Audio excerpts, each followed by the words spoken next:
Hello, U.S. history, and welcome to another Morella's videos. Today we are going to be looking at Theodore Roosevelt, also known as TR.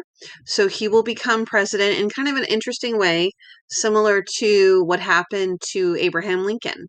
So let's get started. Theodore Roosevelt, you can see a picture of him on one of his horses.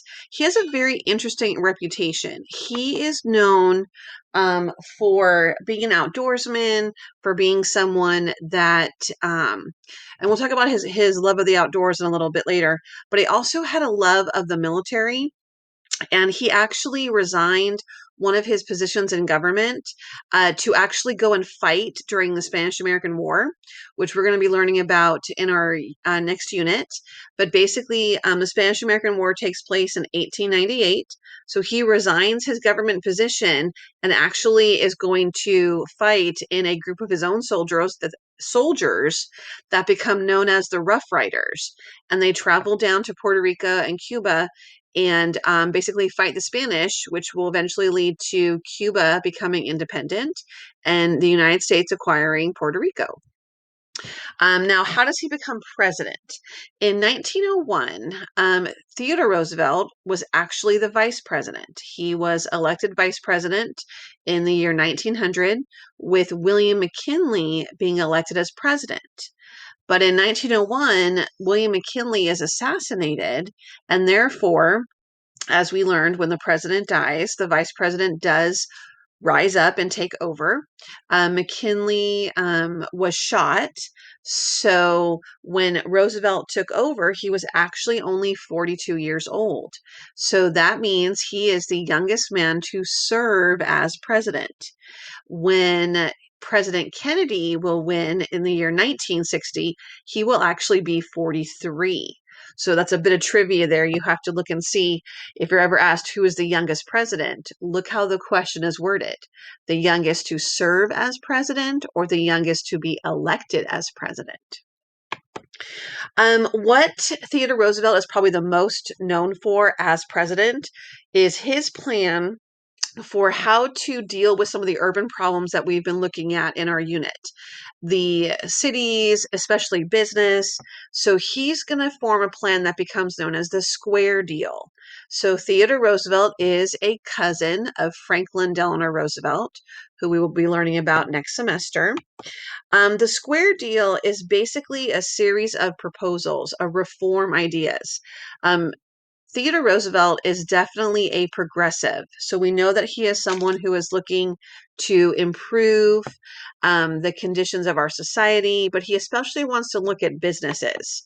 So he himself was from a very, very rich family, but he also was quite aware growing up in New York how it was easy for wealthy people to take advantage of the poor. And so he detests this, and he wants to make it his mission to create a even playing field, especially in business. So what he is going to do is actually expand the powers of the president quite a bit. He doesn't break rules, he doesn't break laws, but he starts to set precedents and ideas that future presidents will follow. So he does make the office of the president a very powerful one.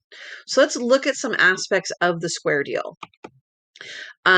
Trust busting. So we learned about what a trust is and this idea of these gigantic corporations. Theodore Roosevelt feels that these businesses are out of control. And so he absolutely feels the government must watch over businesses and watch over businesses pretty carefully. One business that we're going to read about in your textbook is the mining industry. He feels the mining industry might be a little too big for itself, a little out of control. So he does kind of target some industries and not others, but there's going to be a labor strike involving the mining industry, and Roosevelt is going to involve himself to try and settle the demands of the union with the power of the company owners, these mining company owners. Roosevelt also feels that the railroads are a little maybe too big for their britches. And so he feels that railroad prices have been especially unfair to farmers out west. So he is going to help pass something called the Hepburn Act, which is going to help regulate the railroad industry more and basically look at pricing systems and try to enforce these rules that we've been talking about, these monopolies that have been springing up throughout different companies. Roosevelt's going to make sure that these monopolies are not taking advantage of their customers. And then we know we read The Jungle. We know there are problems in the food and drug industry. So another part of Roosevelt's Square Deal specifically will look at what we talked about in The Jungle, the Meat Inspection Act, and this idea of having federal inspectors look at factory conditions, look at quality control of products. He will also pass something called the Pure Food and Drug Act. And this act is going to look at false advertising for products, that you have to make sure that if your product has a certain ingredient in it, you must list them.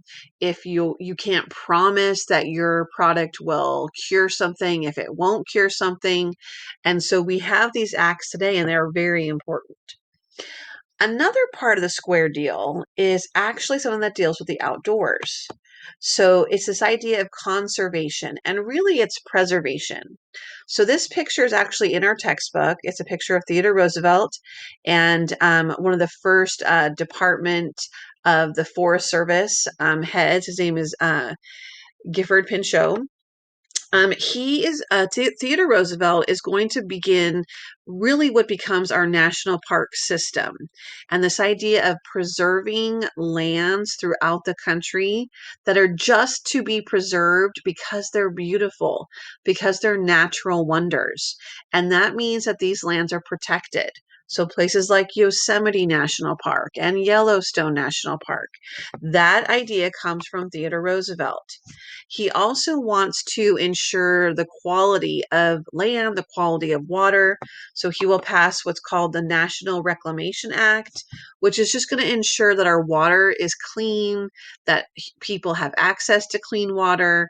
There's regulation of how water is treated. And we're also going to be looking at in terms of our forests, our National Forest Service. So Theodore Roosevelt is going to create sort of this system where some of our forests in the country can be cut down and used for lumber, but also some forests need to be preserved. And that would be something like Angeles National Forest, not far from Santa Clarita. All right, U.S. history. I'm going to stop here with Theodore Roosevelt and his Square Deal. Hope you took some good notes, and I'll see you in class.